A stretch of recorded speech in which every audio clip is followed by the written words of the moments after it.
Elon Musk gave a Starship update last weekend. Here are the highlights with commentary.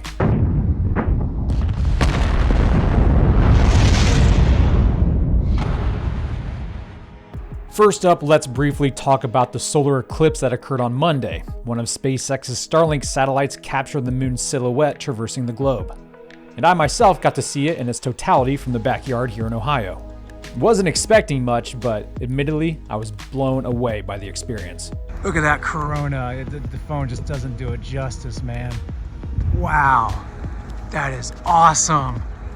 It's like an apocalypto, bro. Such things are definitely God's stamp of approval on his very good and finely tuned creation. But speaking of such matters, let's now head on over to Starbase Texas and check out the highlights from Elon's Starship presentation on the 6th. Was that like sparkles? He began his speech as he usually does, providing the why behind the mission to colonize space, but this time mentioning how brief the light of human consciousness has been. I think the right measuring point for civilization, in my view, or a good measuring point, would be the advent of writing. So the first writing is generally considered to be the ancient Samarians. Where are they now? They died out, but about 5,500 years ago. It was archaic pre-cuneiform. In fact, I suggest it's like an interesting rabbit hole to read about the history of writing. So it's only been around for like a little over 5,000 years. It's nothing. It's quite ironic that he mentions the Samarians, given a tweet I posted just a couple weeks prior to his speech. If you'd like to go down an even deeper rabbit hole than the one Elon recommends, I suggest you watch my recent Starship documentary. And if you've already seen it, and I know a lot of you have, then I suggest you go even deeper with the lesson I taught on the Tower of Babel just a few weeks ago. Once I began to understand how pieces of the cosmic chessboard were being moved into place, I can no longer unsee it. That is actually the gateway to Mars. Has to be like, if this was a movie, you'd be like, no way. Come on. Too implausible, but it's real. He has no idea. Fallen man may not live to see people ruling over other galaxies, but God's people certainly will.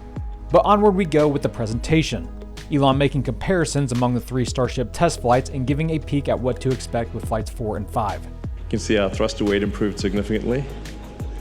So we've made tremendous progress from flight 1 to flight 2 to flight 3, and we got flight 4 coming up in about a month or so. And with flight 4, we should, if fate smiles upon us, we'll get through the high heating regime and smash into the ocean at a controlled spot, and then hopefully be able to also do this with the booster, land on essentially a virtual tower. If the landing on the virtual tower with the booster works, then we will actually try with Flight 5 to come back and land on the tower.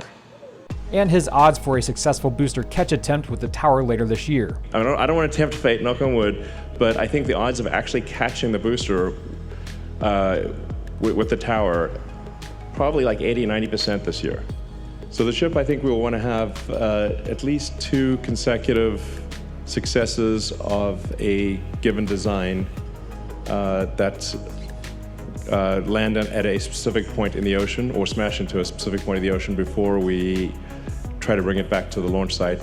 My guess is probably next year is when we will be able to reuse Starship, but I think it's highly likely that this year we will bring Starship the ship side of it, to a controlled point in the ocean. And near future plans for both Texas and Florida launch sites. And we're going to build more Mechazillas. So there's going to be 2 launch towers here, and then 2 launch towers at the Cape as well. Probably, by sometime next year. What we should probably expect is that we do the development launches here, test anything new here, build the rockets, and then probably most of the operational launches would be from the Cape. Some behind-the-scenes expectations for Starship and Raptor production. So this year we're planning to build another roughly 6 boosters and ships, and that production rate will increase a lot next year. That's why we're building the giant factory. We'll aim to get the booster engines over 330 tons of thrust, which would mean 10,000 tons of total thrust at liftoff. Elon also said he expects Starship Super Heavy in its final form to reach 500 feet tall, 100 feet more than its current height. It probably grows a bit more than that even, really.